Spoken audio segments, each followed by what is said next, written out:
नमस्कार, बहुत स्वागत है आपका विंध्या टाइम्स में। हम इस वक्त मौजूद है विघ्नहर्ता हॉस्पिटल और हमारे साथ हैं डॉक्टर संतोष सोनी। बहुत बहुत स्वागत है सर आपका। थैंक यू, धन्यवाद। आज हम सर से हड्डी रोग के बारे में सभी विषय पर चर्चा करेंगे। सर, मेरा पहला सवाल आपसे कि ऑर्थोपेडिक्स क्या है, इस बारे में डिटेल दीजिए। आर्थोपेडिक्स एक्चुअली दो शब्द से मिलकर बना हुआ है, जिसका मतलब होता है आर्थो और पेडिक्स। आर्थो का मतलब होता है हड्डी और पेडिक्स मतलब होता है बच्चों का। तो मेनली जो आर्थोपेडिक ब्रांच डेवलप हुई, जो थोड़े छोटे बच्चे थे, उनके पैर टेढ़े या कुछ चोट लगने की वजह से टेढ़े हो गए, तो उसको सपोर्ट दे के सीधा किया जाता था। तो उस तरीके से आर्थोपेडिक एक ब्रांच डेवलप हुई। पर आजकल जो मेनली आर्थोपेडिक अपनी डील करती है, मेनली हड्डी टूटना, जोड़ का खिसकना, या बच्चों के पैर टेढ़े होना या गठिया हो जाना, ये तरीके जो होते हैं, जो बीमारियां होती हैं, वो सब आर्थोपेडिक्स में आजकल करंट सिनेरियो में हम लोग डील करते हैं। सर, मेरा अगला सवाल है, जो मार्केट में प्रोडक्ट बिकते हैं जैसे प्रोटीन पाउडर है, कई बार कैप्सूल की सलाह दी जाती है, तो उससे हमारे शरीर पे क्या दुष्प्रभाव पड़ता है? मार्केट में ऐसे बहुत सारे प्रोडक्ट हैं जो केवल इस नाम से बेचे जाते हैं कि ये हड्डियों को मजबूत करेंगे, या जो है पाउडर्स आते हैं जो बोलते हैं कि नहीं नहीं हम बहुत ज़्यादा आपका वेट गेन कराएंगे। तो एक्चुअल में क्या होता है कि यदि अपन कोई पाउडर ले रहे हैं या प्रोटीन पाउडर ले रहे हैं, तो उसको अपन को देखने की ज़रूरत पड़ती है कि उसमें प्रोटीन कंटेंट कितना है, एक्चुअल में प्रोटीन है भी कि नहीं है, कि कुछ ऐसा तो नहीं कि उसमें स्टेरॉयड मिला हुआ है, कहीं ऐसा तो नहीं कि कुछ और दूसरे सब स्टैंडर्ड मटेरियल मिले हुए हैं।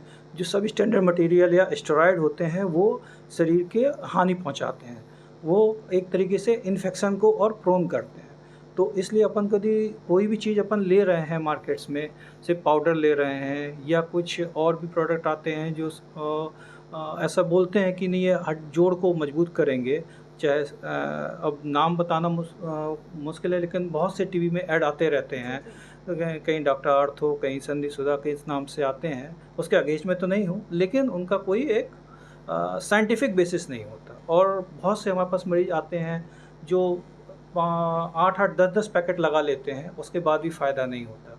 तो मुझे लगता है कि यदि आराम नहीं मिल पा रहा है तो किसी भी हड्डी के डॉक्टर से संपर्क करें। यदि अपन को लगता है कि अपन की फाइनेंशियल कंडीशन बहुत अच्छी नहीं है, तो डिस्ट्रिक्ट हॉस्पिटल या जो मेडिकल कॉलेज है वहाँ जाके हड्डी रोग संपर्क करें, वो ज़्यादा अच्छा है बकाए इसमें कि अपन कोई चीज़ मार्केट से खरीदें और खाएं। तो उससे न केवल किडनियाँ नुकसान होती है, लीवर भी नुकसान होता है, और आगे भविष्य में भी और इम्यूनिटी कम होती है। मेरा अगला सवाल है सर, जैसे बुजुर्ग हैं तो वो कैसे अपना ध्यान रखें कि उन्हें हड्डियों की समस्या से निजात मिले? जैसे बुजुर्गों में बात की समस्या होती है सबसे ज़्यादा, तो कैसे वो इस समस्या से बचें? जो बुजुर्ग होते हैं उनमें मिल दो तरीके की दिक्कत होती है। एक तो उम्र बढ़ने के साथ में हड्डियां कमज़ोर हो जाती हैं, जिसको अपन ऑस्टियोपीनिया बोलते हैं, और ऑस्टियोपीनिया के साथ साथ मांसपेशियां भी कमज़ोर हो जाती हैं, उसको अपन सार्कोपीनिया बोलते हैं। और जो दूसरी तरीके की दिक्कत होती है जोड़ घिसने वाली दिक्कत, उसको ऑस्टियोआर्थराइटिस बोलते हैं। तो एक्चुअली ऐसी कोई भी दवाई नहीं है, ऐसी कोई भी चीज़ नहीं है जो अपनी एज को रिवर्स कर सके, जो अपने होने वाली उम्र बढ़ने की दिक्कत को कम कर सके। लेकिन यदि अपन कसरत करते हैं, खाने पीने में कंट्रोल रखते हैं, तो ऑस्टियोपीनिया और ऑस्टियोपोरोसिस से आराम मिल सकता है। यदि अपन रेगुलर एक्सरसाइज करते हैं, ख़ास तौर से 40-50 साल की एज में, यदि अपन मेनली एक्सरसाइज हो गई, जो एरोबिक्स एक्सरसाइज हो गई, जो नॉर्मल ब्रिस्क वॉकिंग हो गई, उससे मांसपेशियाँ भी मजबूत होती हैं और मसल्स भी डेवलप होती हैं। ऑस्टियोआर्थराइटिस भी सेम इसी तरीके से होती है कि जो जोड़ों के एंड होते हैं, जैसे ये हो गए, ये घुटना है एक तरीके से, तो ये ऊपर नीचे की हड्डी है जिसको टिबिया बोलते हैं, ये ऊपर की हड्डी फीमर है। तो इन दोनों के बीच का जो ये कार्टिलेज होता है, इसको मेनिस्कस बोलते हैं, ये एज में घिस जाता है, और ये जो चिकनापन है ये भी खुरदरा हो जाता है, उसको अपन ऑस्टियोआर्थराइटिस बोलते हैं। तो यदि ये बहुत ज़्यादा दिक्कत हो गई है तो फिर इसको रिप्लेसमेंट करने की ज़रूरत पड़ती है, जिसको अपन जॉइंट रिप्लेसमेंट बोलते हैं। यदि थोड़ी बहुत दिक्कत है तो अपन लाइफ स्टाइल मॉडिफिकेशन करते हैं कि भाई पालथी मार के ना बैठें, उकड़ू नहीं बैठें, टॉयलेट कमोड वाला यूज़ करें, पूजा पाठ करना है खड़े होकर कर लें, खाना खाना है कुर्सी टेबल में बैठ के खा लें, तो बहुत सारी दिक्कतें कंट्रोल हो जाती हैं। और फिर उनके साथ साथ में कुछ एक्सरसाइजेज बताते हैं हम लोग, तो उससे भी फ़ायदा मिल। इस समय युवा पीढ़ी में ज्वाइंट पेन की समस्या सबसे ज़्यादा बढ़ रही है, क्या कारण है इसका? युवा पीढ़ी में मोस्टली वही 2-3 तरीके की दिक्कत होती हैं। यदि वो एथलेटिक्स हैं और एथलेटिक्स के साथ में यदि वार्म अप नहीं कर रहे हैं, यदि स्टेडियम में जाके दौड़ रहे हैं और वार्म अप नहीं किया उन्होंने, तो उनके नॉर्मली जोड़ में स्ट्रेस बढ़ता है, उससे भी आर्ट जॉइंट्स पेन बढ़ जाते हैं।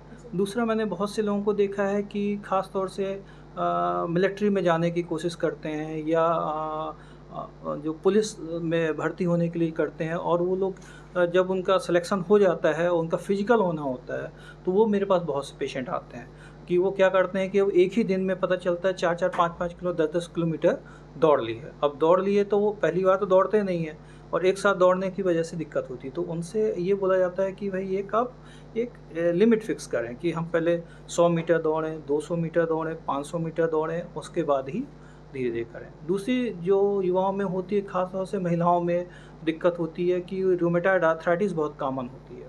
Rheumatoid arthritis actually genetically disease होती है, और उसमें तो फिर अपन को पूरा इन्वेस्टिगेट करा के और उसका ट्रीटमेंट की ज़रूरत होती है, और उसके लिए फिर मेडिसिन ही होती है। उसके लिए मतलब ऐसा नहीं हो सकता कि अपन बोलें कि नहीं सब ठीक हो जाएगा, और वो बिना कंसल्टेशन के उसमें फ़ायदा नहीं मिलता। सर मेरा अगला सवाल, जैसे अचानक से शरीर के किसी अंग में हड्डियाँ बढ़ने लगती हैं, जैसे घुटने के नीचे ही हड्डियाँ बढ़ रही हैं, क्या कारण है? इससे क्या जोखिम होता है? नॉर्मली अचानक हड्डी यदि बढ़ती तो नहीं है, अचानक नहीं बढ़ती, कि अपना ध्यान नहीं जाता है। जब कभी अपन को ध्यान जाता है उसमें, तो लगता है कि ये तो एकदम से कैसे हो गया। तो एक्चुअली कई तरीके के ट्यूमर्स होते हैं, उनको ऑस्टियोकोंड्रोमा बोलते हैं।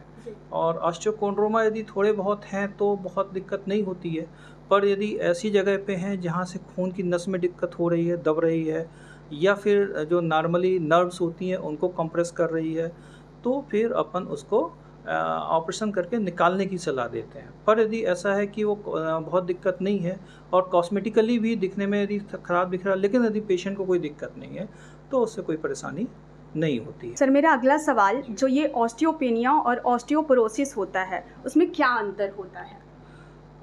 ऑस्टियोपेनिया और ऑस्टियोपोरोसिस एक तरीके की टेक्निकल डिफरेंस है दोनों में, और अपन ऐसे नहीं बोल सकते कि नहीं इनको ऑस्टियोपेनिया है, इनको ऑस्टियोपोरोसिस है।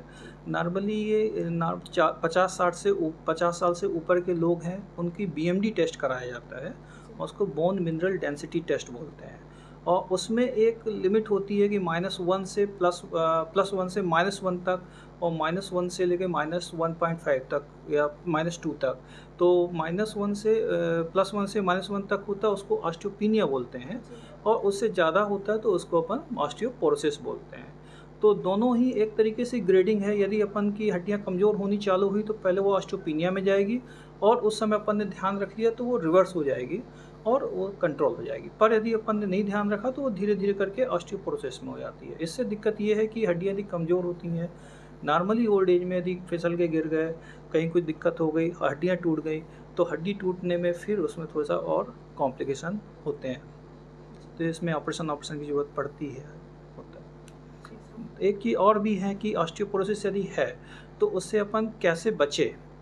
उससे बचने के तरीका ये होता है कि अपन रेगुलर जो है कैल्शियम की मात्रा लें। कैल्शियम मेनली दूध में होता है, रागी में होता है, चना में होता है ना। तो दूध में अपन को रेगुलर लेते रहें। साथ में यदि इनसे सब नहीं हो पा रहा है तो कैल्शियम की गोली भी अपन ले सकते हैं। दूसरी विटामिन डी की टैबलेट भी होती है। नाम विटामिन डी यदि अपन धूप में बैठते हैं तो अपने आप बनता है, पर यदि इतना पर्याप्त मात्रा में नहीं भी बन पा रहा है तो फिर अपन को मार्केट से डॉक्टर को दिखा के ले लेनी चाहिए। तीसरी चीज़ और ऑस्टियोपोरोसिस में होती है कि प्रोटीन कंटेंट। प्रोटीन भी लेना ही उतना ही ज़रूरी है जितना कैल्शियम या विटामिन डी लेना होता है। कैल्शियम और विटामिन डी एक तरीके से मिनरल पार्ट होते हैं, और प्रोटीन जो होता है उसका फ्रेमवर्क बना के रखता है, तो उससे भी हड्डियाँ मजबूत होती हैं। प्रोटीन जो है दूध में हो गया, अंडे में हो गया, मांस में यदि कोई लेता है, मांस नहीं लेना चाहता है, कोई नहीं खाता है, तो सोयाबीन की बड़ी हो गई, उसमें भी प्रोटीन होता है। चना हो गया, मूंगफली हो गई, इसमें प्रोटीन पर्याप्त मात्रा में रहता है। मेरा अगला सवाल है कि ऐसे कौन से संकेत हैं जो ये हमें बताते हैं कि हमें ऑर्थोपेडिक सर्जन से मिलना है, मतलब हमें हड्डी रोग विशेषज्ञ से संपर्क करना चाहिए? कौन से संकेत होते हैं? मैंने देखा है कि अपने 10 से 15 साल के करियर में आधे से ज़्यादा मरीजों को यही नहीं पता रहता है कि हमें कौन से डॉक्टर को दिखाना है कि कौन से डॉक्टर को नहीं दिखाना जी। है। बहुत से लोग पेशेंट जैसे बाहर से डॉक्टर्स आते हैं और वो हार्ट के डॉक्टर हो गए या किडनी के डॉक्टर हो गए या कहीं किसी के डॉक्टर हो गए, तो आदमी तुरंत के तुरंत चला जाता है दिखाने। तो मुझे लगता है कि आदमी को एक अंदर से जजमेंट होना चाहिए कि हमें किसको दिखाना है, किसको नहीं दिखाना। तो ऑर्थोपेडिक पॉइंट ऑफ व्यू से यदि अपन को ऐसा लगता है कि जोड़ों में दर्द हो रहा है या ऐसा लग रहा है कि अपन गिर गए और पैर में सूजन है, पर वो सूजन धीरे-धीरे समय के साथ कम नहीं हो रही है 1-2 दिन में, तो अपन को तुरंत कंसल्टेशन करना चाहिए। यदि ऐसा लगता है कि जोड़ में सूजन है और जोड़ में सूजन ख़त्म नहीं हो रही है, तो अपन को कंसल्टेशन करना चाहिए ऑर्थोपेडिक सर्जन से। यदि ऐसा लगता है कि अपन सुबह सो के उठे और सुबह सो के उठने के बाद हमारी उँगलियाँ बिल्कुल टाइट लग रही हैं, तो अपन को ऑर्थोपेडिक कंसल्टेशन करना चाहिए। कई बार ऐसा लगता है कि कमर में दर्द हो रहा है और कमर में दर्द, हम ये नहीं कह रहे हैं कि कमर दर्द सिंपल दर्द है तो आप जाएँ कंसल्टेशन करने, लेकिन डेफ़िनेटली यदि ये 2 दिन 5 दिन से ज़्यादा हो गया और इतना सीवियर पेन है कि दिक्कत है, तो अपन को कंसल्टेशन। कई बार क्या होता है कि कमर दर्द से में हो रहा है और पैरों तक बिल्कुल झुंझुनाहट, सुनपन लग रही है, तो उसमें भी अपन को ऑर्थोपेडिक कंसल्टेशन की ज़रूरत पड़ती है। तो अपन को असेसमेंट करने की बहुत ज़रूरत होती है और पेशेंट को भी ये सोचने की ज़रूरत होती है कि हमें कहाँ जाना है और किसको दिखाना है। 90% लोग जो है किसी भी दिखा देते हैं, फिर उनको इम्प्रूवमेंट नहीं मिलता, आराम नहीं मिलता, तो फिर वो बोलते हैं कि हमने डॉक्टर को दिखाया, हमें आराम नहीं मिला। एक्चुअल में वो जिसको दिखाना चाहिए उसको दिखाते ही नहीं हैं और मेडिसिन लेके चले जाते हैं। सर मेरा अगला सवाल, यदि कास्ट ब्रेस हटा दिए जाते हैं तो मरीज की हड्डी जब कमज़ोर होती है उस वक्त आप मरीज को क्या सलाह देते हैं? नॉर्मल कास्ट ब्रेस तो एक्चुअली एक तरीके का सब्स्टिट्यूट है, जिसको अपन हड्डी टूटी और प्लास्टर लगाया, प्लास्टर निकाल दिया, या उस ग्रेड की फ्रैक्चर नहीं है जो नॉर्मली है, बहुत प्लास्टर की ज़रूरत है, तो उसको एक इंटरमीडिएट स्टेज में अपन ब्रेस देते हैं या सर्जरी के बाद नॉर्मली ब्रेस देते हैं। तो यदि अपन की धीरे-धीरे एक्सरसाइज मजबूत हो रही है, एक्सरसाइज से मजबूत हो गया है, हड्डी जुड़ गई है, तो फिर अपन धीरे-धीरे ब्रेस को निकाल सकते हैं। और पर मैं फिर से यही कहूँगा कि जो भी डॉक्टर ने ब्रेस एडवाइस किया है, जो भी सर्जन ने आपको ब्रेस एडवाइस किया है या किया है, तो बेटर है कि आप उससे कंसल्ट करें फिर निकालें। कई बार मैं देखता हूँ कि जिम में भी जैसे होता है कि जिम में भी बहुत से लोग लगा के रखते हैं, कहीं हाथ का लगा के रखते हैं, पैर का लगा के रखते हैं, स्क्वाट कर रहे हैं, पंजे घुटने में लगा के रखे हुए हैं, तो वो ठीक है। यदि ऐसा लगता है कि स्क्वाट करने में या कहीं कुछ करने में घुटने में इंस्टेबिलिटी लग रही है या थोड़ा बहुत सपोर्ट के लिए चाहिए, तो वो जिम वाले लोग नॉर्मली लगा के रखते हैं। पर पट्टे वट्टे मेरे ख्याल से बेटर है कि तभी निकालें जब कोई ऑर्थोपेडिक सर्जन एडवाइस करे, या तभी लगाएं जब कोई एडवाइस करे। अपने आप ना लगाएं ना अपने आप निकालें। सर जैसे फ्रैक्चर होता है उस वक्त प्राथमिक उपचार क्या देते हैं? फ्रैक्चर यदि हुआ है तो प्राथमिक उपचार डेफिनेटली ऑर्थोपेडिक सर्जन के पास जाएंगे तो डेफिनेटिव ही उपचार करेगा, परमानेंट ही उपचार करेगा।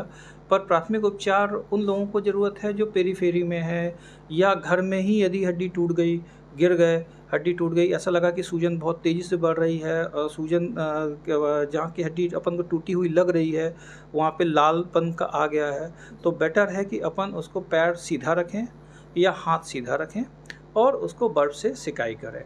बर्फ़ से सिकाई करने के बाद उसको कार्डबोर्ड का टुकड़ा या कुछ ऐसा सपोर्ट में लगा दें और हल्का पट्टी से बांध दें। घर में यदि पट्टी नहीं अवेलेबल है तो दुपट्टा या तौलिया से सपोर्ट लगा के रख दें, एक कार्डबोर्ड लगा लें और नियरेस्ट जो भी हड्डी के डॉक्टर हैं उनसे कंसल्ट करें। सर जॉइंट रिप्लेसमेंट, इसके बारे में कुछ? जी, नॉर्मली जॉइंट रिप्लेसमेंट जो मैंने अभी आपको पहले ही बताया कि जो नॉर्मली ये हड्डियाँ होती हैं, जैसे घुटने की हड्डी है तो इसमें ऊपर की हड्डी को फीमर बोलते हैं और नीचे की हड्डी को टिबिया बोलते हैं और सामने वाली हड्डी को पटेला बोलते हैं।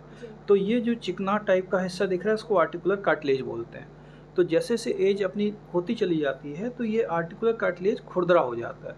तो टोटल नी रिप्लेसमेंट में अपन क्या करते हैं कि ये वाला जो हिस्सा, जो खुरदरा वाला हिस्सा है, वो निकालते हैं और एक सीमेंट आती है, मेडिकल ग्रेड सीमेंट बोलते हैं उसको, तो वो सीमेंट से अपन जो लोहे मतलब जो आर्टिफिशियल जॉइंट्स होता है उसको चिपका देते हैं।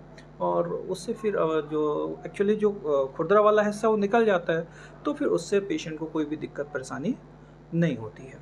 और इसको पूरा पूर्ण जोड़ प्रत्यारोपण बोलते हैं नॉर्मली। तो ऐसा घुटने में भी करते हैं और इसी तरह से अपन कूल्हे में भी कर सकते हैं। सर सियाटिका जो होता है उसके बारे में कुछ हमारे दर्शकों को जानकारी दीजिए। सियाटका के बारे में वही बता रहा था कि आपको एक्चुअली शरीर में जो है अपना टोटल जो ये रीढ़ की हड्डी होती है, इनको छोटे छोटे जो टुकड़े होते हैं इनसे मिलकर बनी होती है।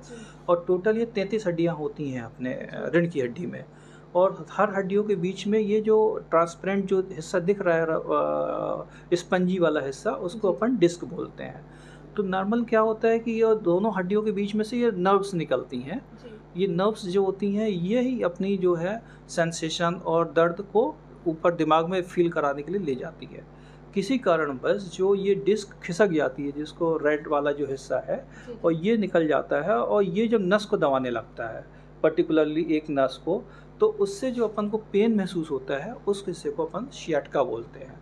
और उसका जो इलाज नॉर्मली क्या होता है कि यदि अपन रेस्ट कर लें, मेडिसिन ले लेते हैं, तो धीरे धीरे ये जो नस की सूजन है ये जैसे ही ख़त्म होती है तो दर्द ख़त्म हो जाता है। पर यदि कुछ स्पेशल कंडीशन होती हैं जिसमें अपन को दवाई देने के बावजूद भी आराम नहीं मिल पा रहा है, बिल्कुल भी आराम नहीं मिल रहा है, या ऐसा लग रहा है कि सुन्नपन बढ़ता चला जा रहा है पैरों में, और कंट्रोल नहीं है पेशाब में, तो उस कंडीशन में अपन को इसमें MRI करा के फिर ऑपरेट करने की ज़रूरत पड़ती है। पर ऐसा कोई ज़रूरी नहीं कि हर सियाटिका के केस में ऑपरेशन की ज़रूरत है। नॉर्मली रेस्ट और मेडिसिन से आराम मिलता है। जी, बहुत बहुत धन्यवाद सर आपका। अगर आप भी हड्डी रोग की समस्या से ग्रसित हैं तो आप विघ्नहर्ता हॉस्पिटल आएँ और डॉक्टर संतोष सोनी से संपर्क कर सकते हैं। बहुत बहुत धन्यवाद।